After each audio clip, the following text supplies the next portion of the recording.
The wet look trend is uber popular, and it can be a little bit tricky to create. Sometimes people use gel and you get a really crunchy, crispy look. Or they use oil and then they look oily. So today I'm gonna show you how to create the wet look and have it look good all day long. The first step for creating a wet look is to first make sure you like the pattern of how your hair has been styled already.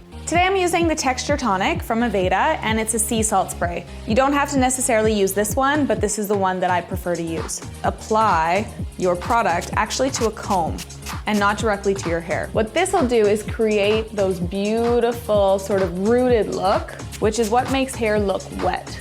I always recommend to start at the front because the front is really sort of what matters the most. If I find that I don't get enough definition with a smaller comb, you can use a large comb as well.